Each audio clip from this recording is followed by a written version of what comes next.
देखिए सबसे मेन चीज़ जो है वो तो है हमारा पानी का मसला।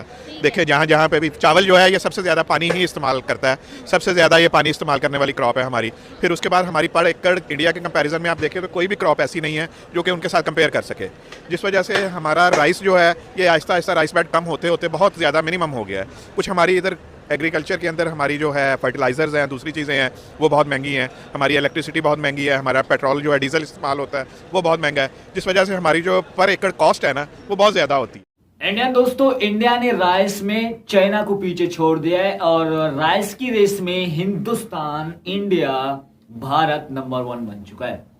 पाकिस्तानियों का सबसे पहले रिएक्शन देखेंगे कि भाई साहब वो जो रो रहा है ना, ये जो राइस के मुकाबले में इंडिया नंबर 1 बना है वो भाई चाइना को पीछे छोड़ दिया है। यानी कि डे बाय डे तरक्की ये पाकिस्तानियों को हजम नहीं होती। सबसे पहले वीडियो देखे उसके बाद आते हैं इनकी ठोकाई पर। अस्सलामुअलैकुम, मैं हूं अलीना और आप देख रहे हैं क्विक शॉट्स। नाजरीन, आज हम पब्लिक ओपिनियन लेंगे राइस के हवाले से। हमारा टॉपिक राइस है और आज इंडिया नंबर 1 बन गया है और उसने राइस किंग का खिताब चाइना से छीन लिया है। जबकि हम कहाँ खड़े हैं, हमारा एग्रीकल्चर है वो हमारी बैकबोन है, लेकिन हमारी राइस की पैदावार 9 से 11% पिछले साल गिर गई और इंडिया इसके मुकाबले में 152 मिलियन टन एकड़ चावल की पैदावार कर रहा है। इसके अलावा अगर देखा जाए तो इंडिया ने ग्लोबली 40% राइस एक्सपोर्ट किए हैं और एक्सपोर्ट करता है। तो हम ऐसे क्यों हैं, हम इतना पीछे क्यों जा रहे हैं राइस की पैदावार में? आइए जानते हैं आवाम का ओपिनियन। करना चाह रही हूँ, रिसेंटली एक न्यूज़ आई है कि चाइना को पीछे छोड़ के इंडिया नंबर 1 राइस किंग बन गया है, राइस की एक्सपोर्ट में नंबर 1 पे आ गया है। जबकि पाकिस्तान की जो बैकबोन थी वो एग्रीकल्चर थी, राइस पे बहुत ज़्यादा डिपेंड करता था, लेकिन अब पाकिस्तान 9वें से 10वें नंबर के बीच में कहीं नजर आ रहा है। तो ऐसा क्यों है? हम लोग साथ ज़्यादा हैं लेकिन हम लोग इतना पीछे क्यों जाते जा रहे हैं हर फील्ड में? देखिए सबसे मेन चीज़ जो है वो तो है हमारा पानी का मसला। देखिए जहाँ जहाँ पे भी चावल जो है ये सबसे ज़्यादा पानी ही इस्तेमाल करता है, सबसे ज़्यादा ये पानी इस्तेमाल करने वाली क्रॉप है हमारी। फिर उसके बाद हमारी पर एकड़ इंडिया के कंपैरिजन में आप देखें तो कोई भी क्रॉप ऐसी नहीं है जो कि उनके साथ कंपेयर कर सके, जिस वजह से हमारा राइस जो है ये आहिस्ता आहिस्ता राइस बेड कम होते होते बहुत ज़्यादा मिनिमम हो गया है। कुछ हमारी इधर एग्रीकल्चर के अंदर हमारी जो है फर्टिलाइज़र्स हैं, दूसरी चीज़ें हैं वो बहुत महंगी हैं, हमारी इलेक्ट्रिसिटी बहुत महंगी है, हमारा पेट्रोल जो है डीजल इस्तेमाल होता है वो बहुत महंगा है, जिस वजह से हमारी जो पर एकड़ कॉस्ट है ना वो बहुत ज़्यादा होती है। तो हम इस चीज़ को कम्पीट नहीं कर पा रहे, जिस वजह से हम लोग सबसे पीछे जाते जा रहे हैं। तो हमें इंडिया से कुछ सीखना चाहिए फिर इस हवाले से, और क्या सीख सकते हैं? इंडिया से सीखने की ज़रूरत नहीं है, हमें अपने आप को ठीक करना चाहिए, हमें अपनी चीज़ों में रिफॉर्म लाना चाहिए, हमें मॉडर्न एग्रीकल्चर टेक्निक्स अडॉप्ट करनी चाहिए। हम आज भी वो पुराने स्टाइल के अंदर ही फार्मिंग कर रहे हैं। तो ये मॉडर्न एग्रीकल्चर टेक्निक जो हम अडॉप्ट नहीं कर पा रहे, इसकी वजह अवाम है या हुकूमत है? दोनों ही हैं, सिर्फ एक को हम जिम्मेदार नहीं ठहरा सकते। अवाम ने एजुकेशन लेनी है। एग्रीकल्चर में हमारे कितने किसान हैं जिनको एजुकेशन है एग्रीकल्चर के बारे में? एजुकेशन भी तो गवर्नमेंट ने देती है। गवर्नमेंट ने देनी है, लेकिन गवर्नमेंट ने यूनिवर्सिटी बना दी है। कितने लोग हैं हमारे, कितने फार्मर हैं जो पढ़ लिख के फार्मिंग कर रहे हैं? जो पढ़ लिख जाता है हमारा वो कहता है मैंने तो फार्मिंग नहीं करनी है, मैंने तो जाके शहर में कहीं 30,000 30,000 40,000 पे जॉब करनी है। तो जब तक हम ये अप्रोच नहीं बदलेंगे, आप इंडियन कल्चर देखें, उनकी फिल्म्स देख लें, कुछ भी देख लें, वो अपने विलेजेस को प्रमोट करते हैं। अपना कल्चर जो है एग्रीकल्चर, किसी भी फिल्म में पंजाबी फिल्म आप कोई देख लें, इंडिया का पंजाब जो है वो पूरे का पूरा एग्रीकल्चर को प्रमोट करता है। ठीक है, तो हम लोग क्यों नहीं कर पा रहे? हमारी अप्रोच ही नहीं है, हमारी अप्रोच शुरू से है बस इजी मनी मेकिंग। तो हमने आसान तरीके से मनी मेकिंग करनी है। हम लोग अपनी लैंड को बेच के टाउन बना देते हैं, तो हमारी लैंड जो है वो ख़त्म होती जा रही है, एग्रीकल्चर लैंड में टाउन्स बनते जा रहे हैं, जिस वजह से हम पैसा कमा रहे हैं और कुछ नहीं कर रहे हैं। जैसे कि आपने पहले बताया कि फार्मिंग में ज़्यादा लोग नहीं आ रहे, क्या इसकी यही वजह है कि जो हम लोग हैं वो फार्मर्स को एक प्रेस्टिजियस जॉब नहीं समझते, हम दूसरी जॉब्स की तरफ चले जाते हैं, हमें लगता है कामयाब होना है तो दूसरी जॉब ही करनी पड़ेगी? ये चीज़ नहीं है। बेसिकली हम विलेजेस में फार्मर को जो शहर वाली फैसिलिटीज़ है वही चीज़ें आप विलेज में दे दें, तो फार्मर लोग क्यों माइग्रेट करेंगे शहर की तरफ? अपना घर कौन छोड़ के जाना चाहता है? बिल्कुल ऐसे ही है। तो वहाँ पे अगर आप उनको वो फैसिलिटीज़ देंगे, वो छोटी छोटी चीज़ के लिए शहर की तरफ आ रहे हैं, तो उन्होंने कहना कि ठीक है हम शहर जाते हैं, हमें अच्छी एजुकेशन चाहिए, हेल्थ चाहिए, ये सारी चीज़ें चाहिए, उनको वो विलेज में दें आप। जब विलेजेस में ये चीज़ें सारी उनको अवेलेबल होंगी, वो विलेज नहीं छोड़ेंगे अपना, वहाँ पे रह के वो कोई ना कोई वे आउट निकालेंगे। ये ओवरनाइट आप अगर कहें कि आज आपकी 100 एकड़ पर 1 एकड़ से आप 100 मन निकाल रहे हैं, तो कल को आप इंडिया से बीज इंपोर्ट भी कर लें तो आप 150 पे नहीं जा सकते हैं। ये डे बाय डे रिफॉर्म्स होंगे आपके, फिर आप जाएंगे आगे। अगले 5 साल में आप कहाँ देख रहे हैं एग्रीकल्चर को?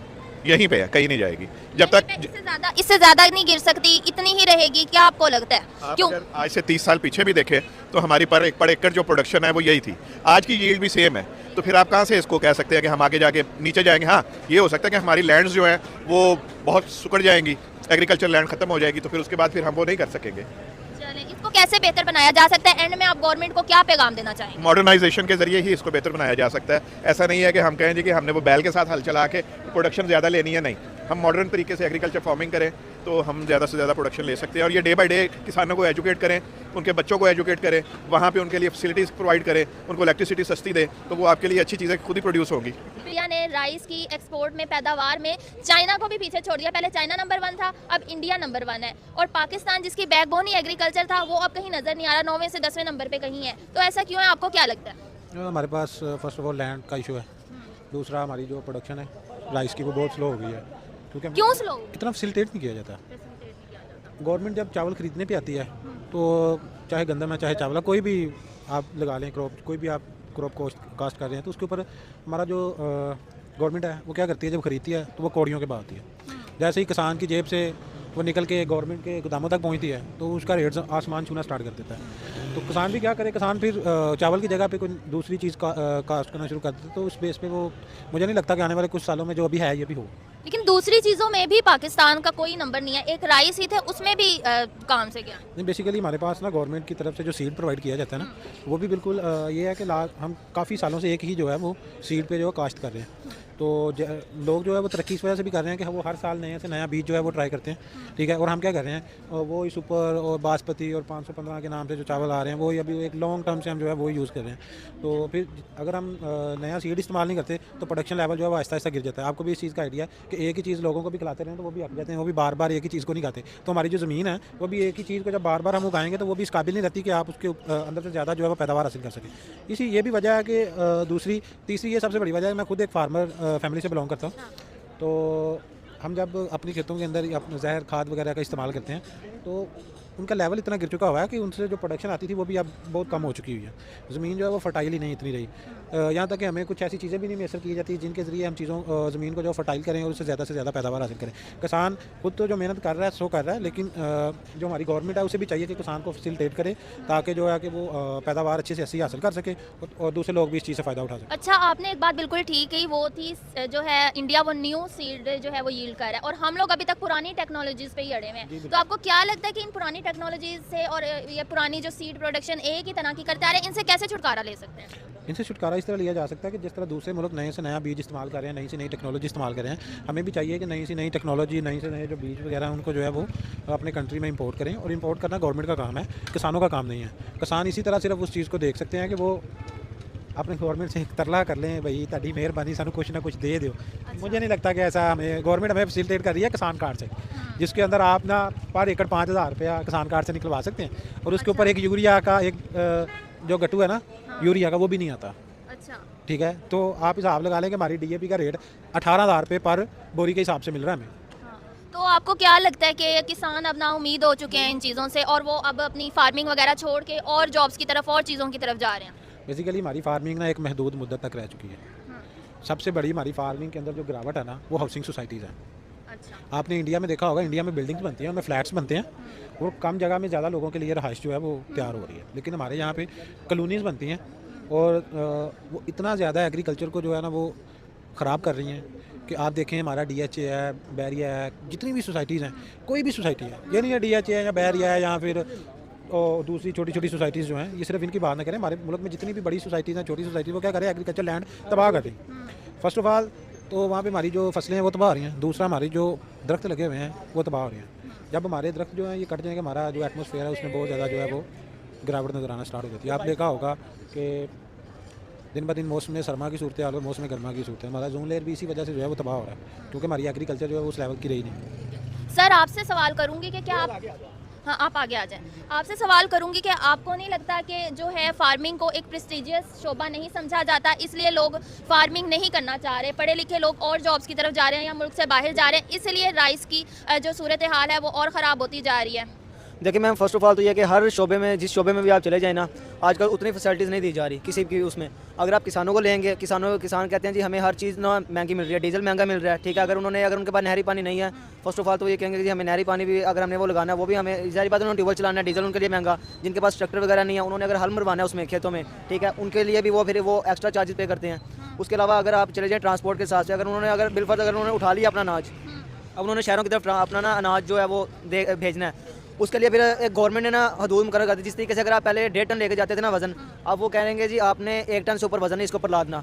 देखें जी रेट वही ले रहा है, ट्रांसपोर्ट का किराया वही है, और जो आगे वो है अपना किसान है उसने भी वही पे करना है। सारी बात, जहाँ पर उसका 1 ट्रक में सामान जा रहा था उसको 2 ट्रक के पैसे पे करने पड़ेंगे, इस वजह से उसको फिर महंगा मिलता है। और दूसरी बात यह है कि उससे सस्ती ले ली जाती है, कुछ अरसे के बाद वो महंगी करके बेच दी जाती है, या यहाँ से बाहर उसको एक्सपोर्ट कर देते हैं, कुछ अरसे के बाद खुद ही वहाँ से बाहर से इंपोर्ट कर देते हैं, यानी कि वाइट मनी वो करते हैं, ब्लैक मनी को वाइट मनी में कन्वर्ट कर देते तो हैं। जैसे जो है हमने देखने में आया कि इंडिया का चावल ज़्यादा सस्ता है पाकिस्तान की निस्बत, और पाकिस्तान को जो है वो जो है हाँ, और पाकिस्तान में फार्मर्स को फ़ायदा नहीं हो रहा, चावल जो महंगा है उसका फ़ायदा सारा गवर्नमेंट को जा रहा है। तो आप कुछ बोलना चाह रहे थे, आप बताएं इसका। आपको मैं एक सबसे बड़ी बात बताता हूँ, इंडिया में चीज़ों का सस्ता होना सबसे बड़ी बात यह है, इंडिया के अंदर 600 यूनिट्स एवरी फार्मर फ्री चला रहा है, वो कमर्शियल है। और हमारे मुल्क में कमर्शियल यूनिट की प्राइस 60 से 70 रुपये पर यूनिट है, जो कि हमें बिल्कुल भी खेतों तक मैसर भी नहीं है। लोग सिर्फ डरते ही नहीं यूज़ करते कि हमें बिल इतना ज़्यादा आएगा कि उतने का हमारा डीजल नहीं लगेगा जितना हमें बिल आ जाएगा। हमारी डीजल की कॉस्ट भी इंडिया से ज़्यादा है,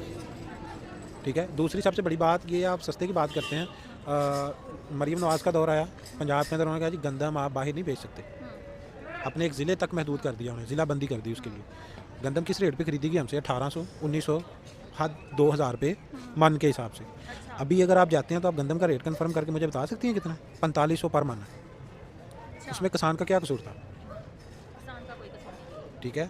यहाँ तो फिर ये वो माफिया है, जो गवर्नमेंट तो चाहती है कि सस्ती चीज़ मिले, लेकिन वो माफिया जो है वो उस सस्ती चीज़ को बेचना नहीं चाह रहा। तो जो हमारी गवर्नमेंट है वो अभी इतने सालों तक भी वो इस चीज़ पे काबू नहीं पा सक रही, माफिया से छुटकारा ही नहीं हासिल कर सक रही, ऐसा क्यों? इंडिया ने छुटकारा हासिल कर लिया, दोनों साथ आज़ाद है, पाकिस्तान ही छुटकारा ले सक रहा। बेसिकली इंडिया का जो गवर्नमेंट सेक्टर है वो अपने किसान को फैसिलिटेट इतना करता है कि वो उनको खाद भी प्रोवाइड कर रहा है, वो उनको पानी भी प्रोवाइड कर रहा है, वो उनको बिजली भी प्रोवाइड कर रहा है, वो उनको सीड भी प्रोवाइड कर रहा है, और वो कह रहा है कि आप इसको लगाएं, इसे फसल लें और फसल हमें दें, ठीक है। अब वो क्या कर रहा है, इतनी चीज़ें देने के बाद फसल उनसे फिर जो है वो ख़रीद रहा है। समझ आ रही है आपको कि वो ख़रीद रहा है, मतलब कि इंडिया अपनी ही चीज़ें देके फिर अपनी ही चीज़ें वापस लेने के लिए भी उन्हें पे कर रहा है। हमारा पाकिस्तान क्या कर रहा है, अपनी चीज़ें देता नहीं है, अपनी चीज़ें किसान को बेच के जो किसान से लेता है वो भी कम दाम में खरीद रहा है, फिर किसान क्या करे बेचारा। इसमें ना बेसिकली सबसे जो बड़ा एक मेन करैक्टर है ना, वो आड़ती हैं जो बीच में बैठे हैं। अब एक थर्ड पार्टी जो बैठी है ना, वो एक आड़त है। अब एक बंदा है, अगर आप गवर्नमेंट अगर हम दे रही है ना 13,000 रुपये का यूरिया का या DGP का एक थैला, अब वो आड़ती उसको क्या करेगा, उसने उसको देना उधार पे, वो कहेगा जी ये ले लो, और वो उसको देगा तकरीबन 17,000 18,000 से कम नहीं कहीं भी देगा। गवर्नमेंट कह रही है जी हमने इसका 13,000 रेट फिक्स किया। अगर गवर्नमेंट ने फिक्स ही किया तो खुद जाके किसानों को क्यों नहीं प्रोवाइड करता, अपना नुमाइंदा भेज के कि जिनके पास जितने ज़मीन है उनको उस हिसाब से खाद दी जाए, पैसे ले लें, अपना नुमाइंदा वो करें एक मुख्तस। इस तरीके से कोई एक इदारा बना दें, ठीक है। इतने इदारे बना रहे हैं या इतनी फोर्सेज बना रहे हैं कि इस तरीके से कोई इदारा बनाए जो कि किसानों के लिए ही हो, जो उनकी ज़रूरियात है उसको पूरा करें, खुद जाके करें, बजाय बीच में थर्ड पार्टी के, ठीक है। थर्ड पार्टी को बीच में वो ले आए हैं। अब थर्ड पार्टी में ये है कि जब फसल आती है, किसान अभी बेचारा अपनी फसल को पूरा उठाता भी नहीं है। जो आड़ती है वो है कि गेट पे आके खड़ा होता है, वो खुद ही तोड़ रहा होता है। अगर बिलफर्ज उसका रेट एक निकला ना 2200 रुपये गंदम का, तो उसने 2200 में नहीं खरीदनी, उसने कभी भी नहीं 2200 में लेनी, उसने 2150 2100 इस तरीके से उसने उठानी है। उसने खुद आके जाकर उसको स्टॉक कर लेना है। और अगर किसान स्टॉक करता है, उसको अगर वो पकड़ा जाता है किसान, ठीक है, उसके ऊपर FIR वगैरह भी दी जाती हैं, जी ये इसने जी अनाज को स्टोर किया, लोगों तक नहीं पहुँचाया, इसकी वजह से कमी हो गई अनाज में, ठीक है। इस तरीके से सारा कुछ होता है। सबसे बड़ा हाथ जो है ना वो ये थर्ड पार्टी है। और थर्ड पार्टी ये किस तरीके से बनती है, ये आगे ऊपर तक खिलाते हैं पैसे, तो ये है कि जीरो से लेके ऊपर तक खाते हैं सब पैसे। तो क्या लगता है आपको कि किस तरह इन सारी चीज़ों में कमी लाई जा सकती है? गवर्नमेंट को क्या इकदाम करना चाहिए? गवर्नमेंट को यही चाहिए कि मैंने जैसे पहले बताया ना कि एक अदारा मुख्तस कर दें इनके लिए, कि जो कि गवर्नमेंट किसानों के लिए ही हो, मतलब कि वो जो है ना अदारा मेन किसानों के लिए हो, उनको जिस चीज़ की ज़रूरत है वो किसान उनको कॉल करें कि सर हम फलानी जगह पे हैं, ठीक है, और हमें ये चीज़ रिक्वायर्ड है, विद इन 1 दिन या 2 दिन लग जाए, ठीक है, आप उन तक पहुँचाएँ चीज़, ठीक है। और अगर उन तक चीज़ नहीं पहुँचती है तो फिर उनको पूछेंगे ये चीज़ यहाँ से कहाँ पर गई है। बात ये होता है, आप जिस तरह मैं हम देखें, अब आज आप किसी मिल से ना कॉन्ट्रैक्ट कर लें, किसी भी फ्लोर मिल से, अगर किसी का कोई स्टोर है, ठीक है, उसके ऊपर अगर आपने 500 बैग मंगवा लिए ना 10 kg के आटे के, अब उन्होंने क्या करना है, मिल वालों ने कहना जी नहीं 200 से ऊपर आपको बैग नहीं मिलेंगे आटे सरकारी रेट पे। उसके बाद सरकारी रेट पे आपको सामान आ जाएगा, वो ये कह देंगे, और आपके खाते में वो 300 थैला निकालते हैं, गवर्नमेंट को दिखाकर जी इस स्टोर पे 300 थैला जा रहा है, जबकि आपके पास आएगा 150 वो ब्लैक में बेच देते हैं। जो आपके पास आता है उसमें भी वो उनके सामने फूड वालों के सामने कोई और रेट लगाते हैं, और जो अदर आते हैं अपना बाद में फिर आपको बिल भेजते हैं जी नहीं ये नहीं, आपको ये रेट पे करना पड़ेगा। ये सबसे जो चीज़ है ना, ये सबसे बड़ी गलत चीज़ है कि गवर्नमेंट बाकायदा खुद जाए, बिल की पेमेंट मौके पर करवाए, जहाँ से भी होती है उनसे मौके पे बिल पकड़े, कितना बिल है वो उन सबके सामने हो। ये है कि बाद में वो बिल लेते हैं, वो फिर ब्लैक में लेते हैं। ठीक है, तो आप अगले 5 सालों में एग्रीकल्चर को कहाँ देख रहे हैं? पहले तो ये पाकिस्तान की बैकबोन होती थी, पिछले साल इसके हालात खराब रहे, अगले 5 साल में आप कहाँ देखते हैं? अगर तो यही हाल रहे तो अगले 5 सालों में ये है कि जिस तरीके से दूसरा सोसाइटीज़ बनती जा रही हैं तो ज़ाहिर बात है हर कोई अपना फ़ायदा देखता है, ठीक है। ये नहीं कहता कि यार अगला, अब किसान भी ज़ाहिर बात जिनके पास 25-25, 30-30 किले ज़मीन है वो ज़ाहिर बात उसको प्लॉटिंग करके उसको तो सेल आउट कर देंगे। कुछ शहरों में जाएंगे जहाँ पे फैसिलिटीज़ आते हैं, ठीक है, हॉस्पिटल्स हैं, यूनिवर्सिटीज़, कॉलेज वगैरह सारा। और वही बात है कि हर बंदा अपना फ़ायदा देखता है। ज़ाहिर बात उन्होंने फिर अपना फ़ायदा देखना है, उन्होंने तो ख़त्म कर देना है। उनके पास पेमेंट होगी, वो उस पैसे से कोई और छोटा मोटा कारोबार करेंगे, बकाया अपना सेविंग करके अपना कोई शहर में वो आ जाएंगे। तो जो अभी भी वो जो ज़मीन होगी, ज़रूरी ज़मीन जो होगी, खेती की ज़मीन, उस पर ज़ाहिर बात है फिर कोई सोसाइटी बन जाएगी, ऐसा ऐसा ऐसे कम होती आ जाएगी। तो फिर ज़ाहिर बात है हमें फिर चीज़ें बाहर से लेनी पड़ेंगी, बाहर से इंपोर्ट करवानी पड़ेगी, वो ज़ाहिर बात हमें। पाकिस्तान में बहुत ही ज्यादा हर चीज का जो है वो इशू है। पाकिस्तान में हर चीज का इशू है, चाहे वो आप जीडीपी पर नजर डालें, पानी पे नजर डालें, गुर्बत पे नजर डालें, और आपस में उनकी जितने इख्तिलाफात है, यानी कि बलूचिस्तान को लेकर, कभी सिंध को लेकर, कभी खैबर पख्तूनख्वा को लेकर, तो ये मुल्क तरक्की कैसे कर सकता है जबकि उनके चारों सूबे जो है वो इख्तिलाफात से भरे पड़े हैं। पंजाब जो है वो, पंजाब बलूचिस्तान में आपस में जो है उनका बलूचों का, पंजाबियों का झड़प है। दूसरी जानिब खैबर पख्तूनख्वा जो है वो टीटीपी वगैरह सब उलझनों में पड़ा हुआ है। तो आप मुझे इतना बताइए वो मुल्क तरक्की कैसे करेगा? तरक्की करने की सोचे भी मत भाई पाकिस्तानियों। और रही बात राइस की, तो इंडिया वेल डन, नंबर 1 बन चुका है, one of the best. India इस वक्त दुनिया में कर रहा है अपना वो जो टैरिफ लगाया गया था, ट्रम्प की वजह से टैरिफ लगाया गया था हिंदुस्तान पर, कोई फर्क नहीं पड़ रहा भाई वहां पे उससे। तो मैं भी हैरान हूं कि नरेंद्र मोदी कर क्या रहा है भाई आखिर। तो इंडियन दोस्तों, अगर वीडियो अच्छी लगे तो चैनल को सब्सक्राइब करना, वीडियो को लाइक करना, ज्यादा से ज्यादा शेयर कीजिएगा। मिलते हैं आपसे नेक्स्ट वीडियो में, बहुत सारा ख्याल रखिए, दुआ में याद रखिएगा। अल्लाह हाफिज़।